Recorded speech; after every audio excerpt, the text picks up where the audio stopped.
السلام عليكم. عندنا شفرليت كامارو 2010 فمشكلة في بوبينة رقم 4. تو فكينا وبنقيسه بضغط الساعة ونشوفها قداش تقيس، وبعد هيك بنديروا الاختبار نتاع الماكينة تنظيف غرفة الاحتراق الداخل، شاكين في الفلافل ان شاء الله نتبعها. خليكم معنا. طبعا قسنا قسنا الضغط لقيناه 145 بالضبط. حندير الجهاز توا، حندخلوا الكاميرا قبل كل شيء ونشوفوا غرفة الاحتراق من داخل شو صايفة. طبعا نشوفوا غرفة الاحتراق من داخل ونتفرج عليها.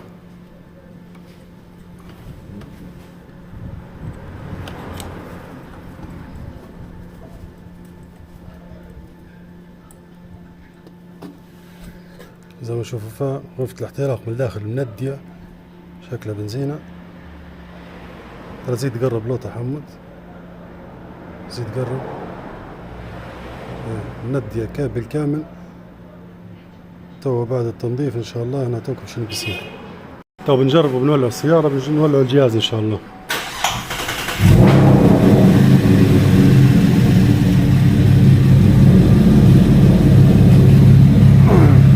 الجهاز ياخذ طبعا في نص ساعة بالضبط. نسبة سحب الكهرباء 250، ياخذ في نص ساعة بالضبط وبعدين يورينا. يلا بعد نص ساعة نوري لكم ان شاء الله. تو بعد ما تمينا بالجهاز نص ساعة بنقيسه وبنشوفه طبعا غرفة الاحتراق من الداخل شنو وضعها. طريقة نشبه فيها قدامنا، تشبه حتى في اللون والاختلاف. بكري كانت كحلة، تقدروا ترجعوا الفيديو ترجعوه تشوفوا.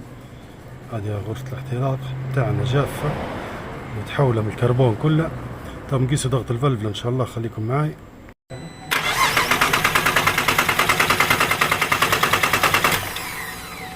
ولا باي شوفوا مرة ثانية. ماش توقف ولا باي.